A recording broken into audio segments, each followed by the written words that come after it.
Hello friends, आप सभी का स्वागत है आपके अपने YouTube channel GK the knowledge में। इसमें हम आज बात करेंगे संविधान की विशेषताओं की। कल हमने पढ़ा था संविधान के निर्माण की, किस प्रकार उसका निर्माण हुआ था। आज हम पढ़ेंगे संविधान की विशेषताएं। जब हमारा संविधान अपनाया गया तब उसमें बहुत सारी कमियां रही। ये तो है था नहीं कि पहली बार में हम सब कुछ ठीक कर देंगे। उसमें जो कमियां रही उनको सुधारने के लिए संशोधन किए गए।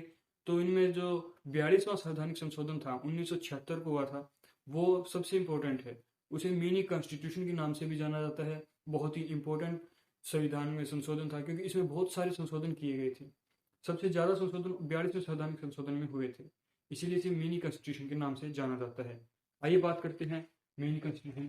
जो 42वां संवैधानिक संशोधन है, 42वें संवैधानिक संशोधन, ये 1976 को अधिनियम 1976 के तहत हुआ था। इसे mini constitution, mini constitution, mini constitution के नाम से इसको जाना जाता है। 42वां संवैधानिक संशोधन 1976। अब बात करता हूं मैं भारतीय संविधान की विशेषताओं की। भारतीय संविधान की विशेषताएं, भारतीय संविधान की विशेषताएं, बहुत सारी विशेषताएं हैं। मैं इनमें कुछ एक इम्पोर्टेंट विशेषताएं आपको बताऊंगा। बहुत सारी विशेषताएं हैं। जैसे पहले मैं बात करता हूं कि हमारा जो संविधान है वो लिखित और लंबा संविधान है। लंबा व लिखित संविधान है। लंबा व लिखित संविधान है।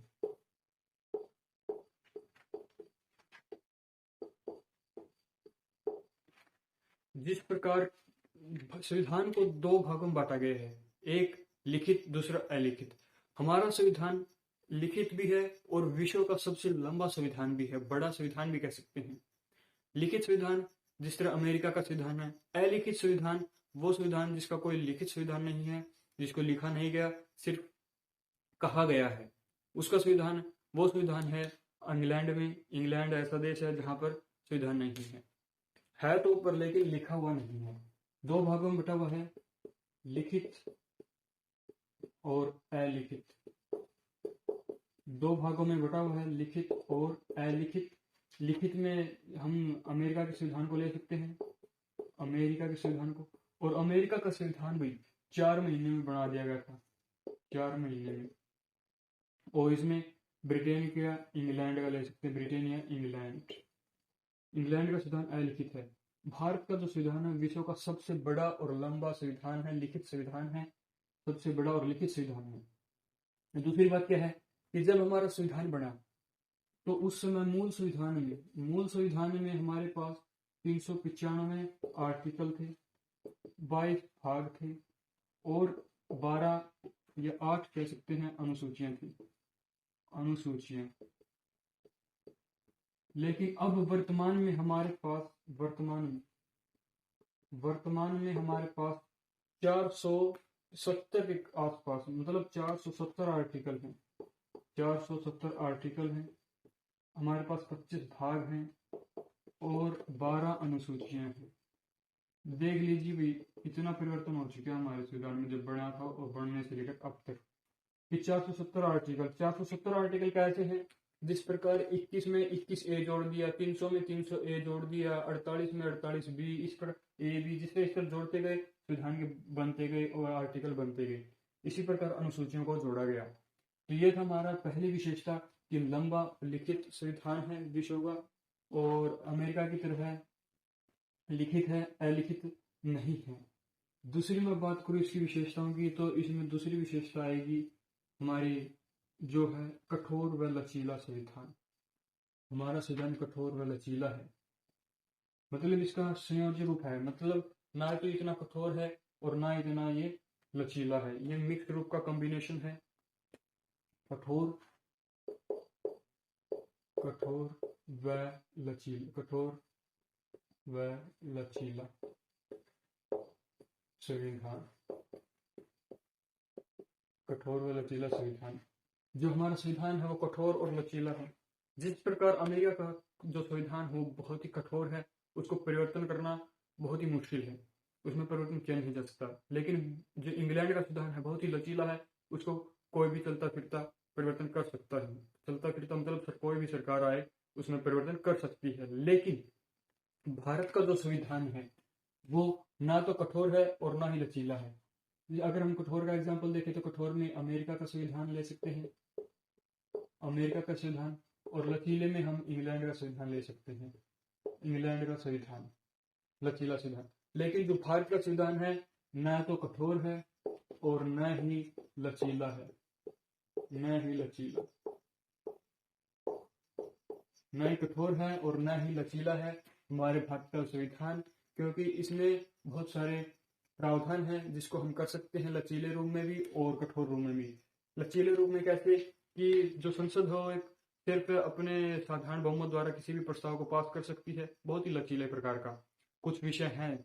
और कुछ विषय ऐसे हैं जिनको पास करने के लिए संविधान में जो संसद होगी वो संशोधन कर सकती है, लेकिन अपने 2/3 बहुमत के साथ।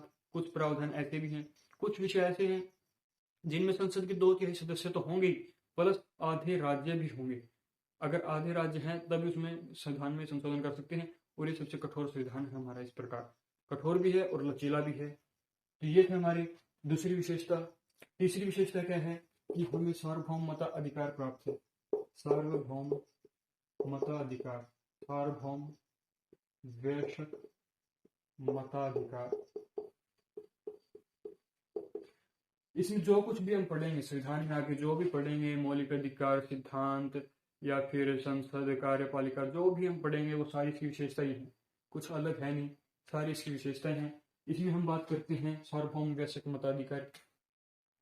इसमें जो व्यक्ति 18 वर्ष या उससे अधिक है, 18 वर्ष या उससे अधिक है, 18 वर्ष या अधिक आयु वाला व्यक्ति, प्रत्येक को वोट डालने का अधिकार है बिना किसी भेदभाव। उसके साथ किसी भी प्रकार का भेदभाव नहीं होगा, वो चाहे अमीर हो, गरीब हो, उच्च वर्ग का हो, निम्न वर्ग का हो, किसी भी जाति का हो, किसी भी धर्म का हो, किसी भी लिंग का हो, प्रत्येक व्यक्ति को जिसने अपनी उम्र 18 वर्ष पूरी कर ली उससे अधिक है तो उसको वोट डालने का अधिकार है। सरकार उसका वोट बनाएगी और वो अपने प्रतिनिधियों को स्वतंत्र रूप से चुन सकता है। और इसमें क्या खास बात है कि जो पहले जो 21 वर्ष थी इनकी आयु, 21 वर्ष वाला व्यक्ति डाल सकता था, लेकिन 1989 में 61वां संवैधानिक संशोधन हुआ, 1861वां संवैधानिक संशोधन पास हुआ, 1800 अधिनियम 1988 के तहत। 1989 को 61वां संवैधानिक संशोधन पास हुआ, अधिनियम 1988 के तहत, जिसमें हमने 21 वर्ष से घटाकर आयु 18 वर्ष कर दी थी। इसमें 21 वर्ष से घटाकर हमें आयु 18 वर्ष की गई। और इसमें अगली जो विशेषता की बात करूंगा मैं वो है हमारे संविधान की कि एकल नागरिकता। एकल नागरिकता, एकल नागरिकता की बात करता हूं मैं। जैसे एकल नागरिकता, एकल नागरिकता, हमारे भारत में एकल नागरिकता का प्रावधान है। इतनी विविधता होने के कारण भी, इतना बड़ा होने के कारण भी एकल नागरिकता है। हमारे संविधान में जब तक जो जम्मू कश्मीर था वो हमारे भारत में नहीं मिलाया गया था, फिर भी उसे एकल नागरिकता ही थी। ये नहीं था कि उसका अलग संविधान तो था लेकिन फिर भी एकल नागरिकता थी, अलग झंडा था लेकिन फिर भी हमारा झंडा वहां पर लहराया जाता था। एकल नागरिकता का प्रावधान था, कोई अलग प्रावधान नहीं था। लेकिन अमेरिका जैसे देशों में दोहरी नागरिकता का प्रावधान है, क्योंकि वहां पर जिस देश में रहते हैं उसकी नागरिकता तो है ही है, लेकिन जिस राज्य में रहते हैं उस राज्य की भी नागरिकता उनके पास है, मतलब वहां पर दोहरी नागरिकता का प्रावधान है। लेकिन हमारे भारत में विविधता होने के कारण भी एकल नागरिकता का प्रावधान है। दूसरी बात है मौलिक अधिकार। मौलिक अधिकार, मौलिक अधिकार, मौलिक कर्तव्य, कर्तव्य और राज्य के नीति निर्देशक सिद्धांत, राज्य के नीति निर्देशक सिद्धांत, नीति निर्देशक सिद्धांत, ये तीनों भी बहुत ही महत्वपूर्ण विशेषताएं हैं हमारे संविधान की।